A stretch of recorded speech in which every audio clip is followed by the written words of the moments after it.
Hey, what's going on out there, YouTube family? This is Samuel Leggett here representing TeamJVS. I'm back here again to give you another review. This is straight from Toronto Film Festival 2021, soon to be Netflix premiere and hit. I'm talking about Hellbound. Now, I had no idea because Hellbound basically is a series. It's going to be 6 episodes total. They gave me the option of being able to, screen this. It said like 2 hours and 30 minutes. I didn't know it was the first 3 episodes of the series. It's going to be on Netflix. And I can promise you, I will be immediately requesting this from Netflix right after the fact because I did not know that this was being directed by Sang-ho Yeon. And if you don't know who that is, if you've seen Train to Busan, or if you've seen Train to Busan's Peninsula, it's the same as that director. And matter of fact, this is actually, I haven't read the webtoon. This is from his webtoon called The Hell. And basically, I don't even know how to really describe it.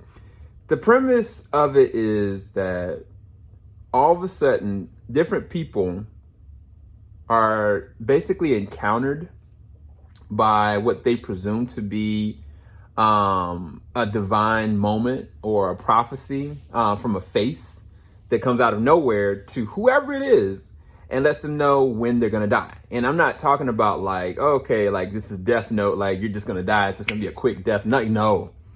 Like literally whatever the time period that's supposed to happen, creatures come from the depths and beat the person nearly to death and then suck the life force out of them till they are literally nothing.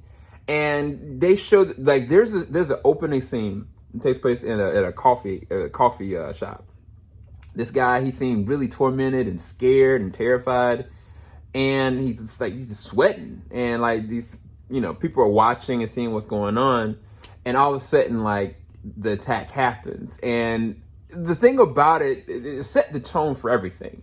It made me understand that no, this isn't just going to be a singular situation. Like this is affecting everybody. Like not just like people mentally and emotionally and spiritually are looking at this like, what can I do to prevent this from happening to myself?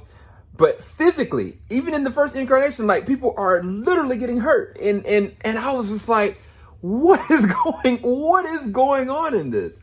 And I'm not gonna lie to you, man. I've seen the first 3 episodes, and the very last episode ends on the cliffhanger. Somebody on Twitter, saw that I was watching it. You're like, oh my gosh, they're only getting 3 episodes. Why would they do that? I can tell you, those 3 episodes, they pack a lot. And the best example I can give you, and this is not necessarily on the same side of this in terms of genre specific, but Luther. Luther is a BBC, special that most episodes are about an hour and a half, or maybe longer sometimes, depending on the longer the series went out. But it was just so much to happen in each episode. And the thing about this, there's a lot of heavy content that's happening. The main character in this, he's a detective. He's got a daughter, and he's got a past that something happened to his family. And it affected his daughter, it affected him. And he's not the same, person that he was before because of it. Matter of fact, when you first see him, like he's kind of just like he's this nonchalant cop. Like, who is this dude?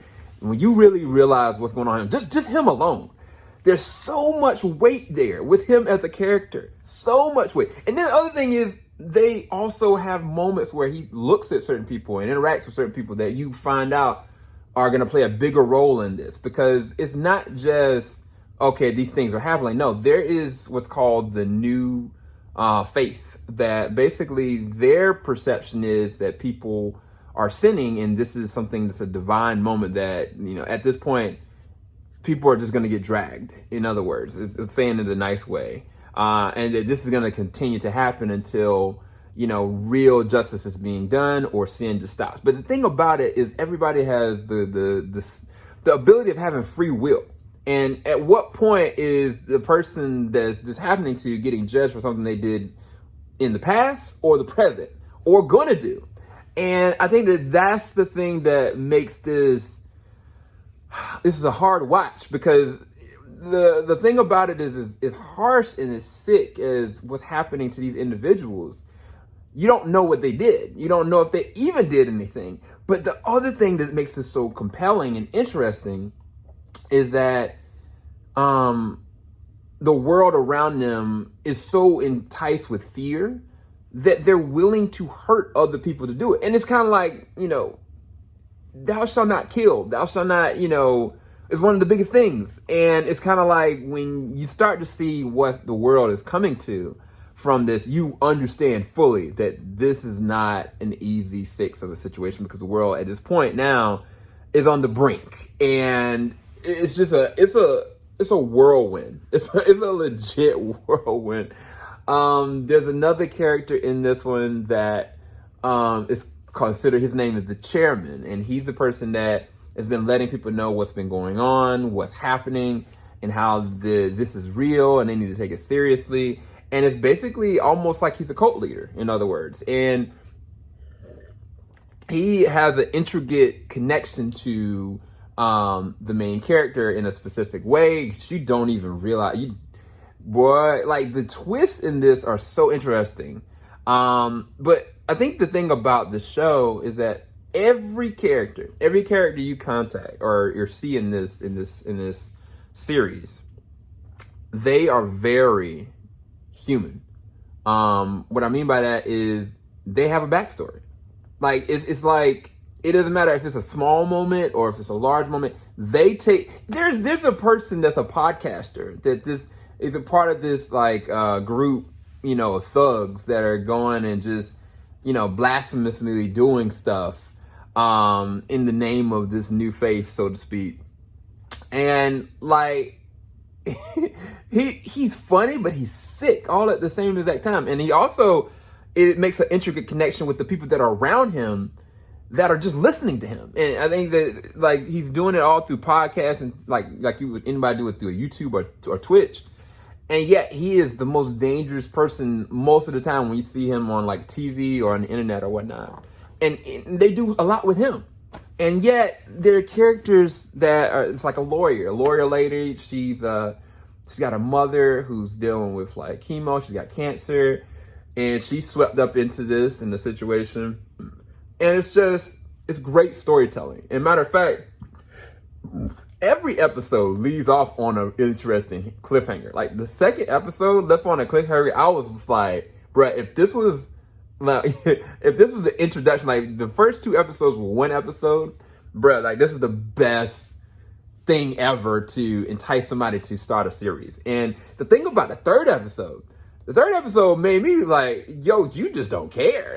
The director just is I'm going for this, and you just better be ready.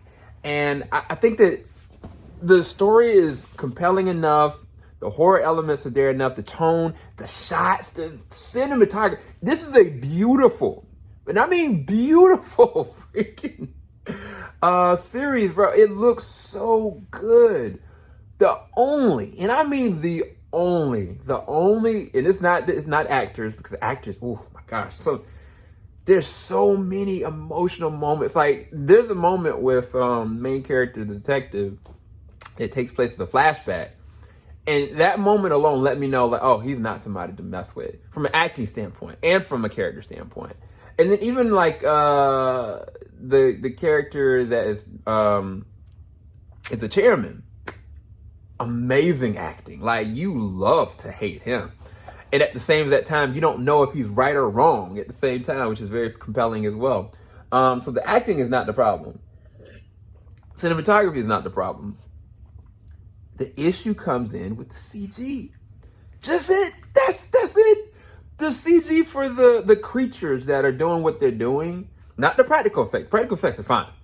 This, there's some, matter of fact, there's some good fights. There's some crazy, realistic, messed up fights that are happening. I'm talking more along the lines of the creatures themselves. The CG just, if it was just a little bit better, bro. If it was a little bit better, and I don't know, if it's a budgeting thing, but I mean, again, this is a South Korean series, and it's amazing. And that's the only fault that I have. And it's not even their execution. What they're doing is it's scary. It's messed up. It's just the look. If it was just a little bit tighter, this would be perfect. I'm going to rest this at a 9 or a 9.5 out of 10. You got to see Hellbound when it comes out on Netflix. Make sure you watch it. Let me know what you guys think whenever you get to watch it on the comment section below. Again, this is another TIFF presentation, and we will have a lot more reviews coming with you guys very soon. Keep it locked. JVS, we ain't gonna stop. Make sure you like, subscribe, hit that bell button, guys. Peace.